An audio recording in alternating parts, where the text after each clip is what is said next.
Hoje a gente vai mergulhar numa crise internacional que literalmente deixou uma nação inteira no escuro e que teve repercussões no mundo todo. Vamos lá. Imagina só, início de fevereiro de 2026 e algo muito estranho começa a acontecer. Cuba, a ilha inteira começa a apagar. E não era só uma impressão. Imagens de satélite confirmaram que milhões de pessoas sentiam na pele. A luz estava de fato desaparecendo. E esse número aqui é impressionante. Cidades grandes, principalmente no leste do país, como Santiago de Cuba e Holguín, chegaram a ter uma queda de 50% na iluminação noturna, se a gente comparar com a média histórica. Foi uma redução drástica e, assim, muito repentina.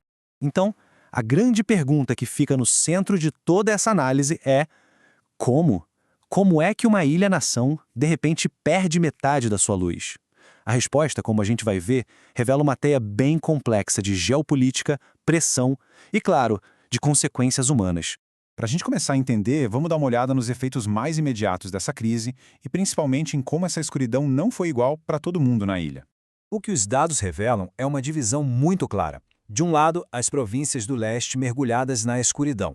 Do outro, o centro de Havana, onde fica toda a estrutura industrial, governamental e militar, continuava iluminado. Ou seja, foi uma priorização clara da capital, enquanto o resto do país teve que arcar com as piores consequências. Agora, para entender a causa desses apagões, a gente precisa olhar para fora de Cuba. A chave para desvendar essa crise energética está num evento que aconteceu semanas antes na Venezuela, que era até então o principal parceiro energético da ilha. Vamos acompanhar essa cronologia que é bem rápida. Dia 3 de janeiro, forças americanas capturam o presidente venezuelano Nicolás Maduro. No mesmíssimo dia, os Estados Unidos mandam parar todos os navios de energia da Venezuela para Cuba, cortando de uma só vez 60% do petróleo da ilha. Pouco tempo depois, em 11 de janeiro, o presidente Trump vem a público e pede para Cuba fazer um acordo. O resultado? No começo de fevereiro, a ilha já estava paralisada com apagões e falta de combustível. Bom, o que se seguiu a esses acontecimentos foi uma estratégia muito bem planejada por Washington. Vamos analisar o que foi essa campanha de pressão máxima dos Estados Unidos. Mas afinal, o que é uma campanha de pressão máxima? Basicamente, é uma tática de política externa que usa tudo que tem à mão: sanções econômicas, isolamento diplomático e até ameaças para forçar um país a mudar seu comportamento ou até mesmo seu governo. E nesse caso, o alvo era, sem dúvida, Cuba. E os objetivos da estratégia americana eram bem diretos. Primeiro, bloquear todos os navios de petróleo que fossem para Cuba.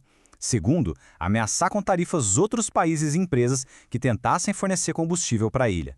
E terceiro, e talvez o mais direto de todos, declarar como objetivo de política externa a mudança de regime em Cuba até o fim de 2026. Essa urgência toda, esse tom de ultimato da posição americana, foi resumida perfeitamente nesta frase do presidente Trump em 11 de janeiro. Façam um acordo, antes de que seja tarde demais. Agora vamos voltar o nosso foco para a ilha, para entender o impacto real de todo esse impasse geopolítico na vida do povo cubano. Como era viver no meio desses apagões? As consequências foram, assim, imediatas e muito duras. Começaram a estourar protestos em massa contra o governo em Havana, incluindo os famosos panelaços.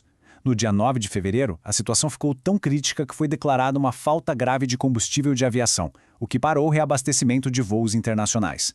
Filas enormes e racionamento nos postos de gasolina viraram rotina. E a crise não foi só de abastecimento, teve um custo humano direto também. Mais de 30 membros das Forças de Segurança de Cuba morreram durante aquela operação inicial dos Estados Unidos na Venezuela, que foi o estupim de tudo isso.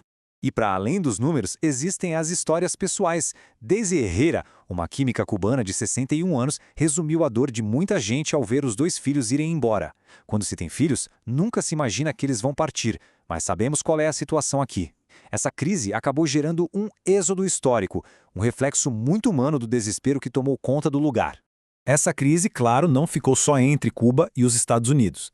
Vamos ampliar um pouco o nosso olhar para ver como o mundo reagiu a tudo isso. E o que a gente encontra é uma comunidade internacional bem dividida. As reações pelo mundo foram as mais variadas. A Rússia, por exemplo, condenou o bloqueio americano e prometeu que ia continuar mandando petróleo. Já o México e o Chile se concentraram na ajuda humanitária, enviando navios com comida, ajuda e dinheiro. O Brasil também criticou o bloqueio. Enquanto isso, a ONU mostrava uma preocupação enorme, chegando a alertar para um possível colapso humanitário na ilha. Mas é importante dizer que esse apoio a Cuba não foi unânime, nem mesmo aqui na América Latina. Enquanto alguns aliados importantes ajudavam, outros, como a Nicarágua e a Guatemala, começaram a se afastar, a reduzir o apoio, mostrando que existiam rachaduras nessa solidariedade regional. E tudo isso nos traz até o momento atual. Há um impasse tenso, com Cuba literalmente numa encruzilhada, de frente para um futuro cheio de incertezas. E aqui a gente vê as duas posições bem opostas. O presidente cubano, Díaz-Canel, diz que o país está pronto para dialogar, mas deixa claro que não vai negociar assuntos internos nem o sistema de governo. Do outro lado, o presidente Trump afirma que Cuba será livre em breve e que os Estados Unidos serão amáveis se o governo cubano fizer um acordo. É um impasse total. E assim, a gente chega na questão que fica no ar. E agora? Para onde isso tudo vai? Essa campanha de pressão vai levar a um colapso do regime, a algum tipo de acordo? Ou será que estamos vendo nascer um novo ponto de tensão global, quase como uma nova Guerra Fria? O futuro de Cuba, e talvez a estabilidade de toda a região, está em jogo.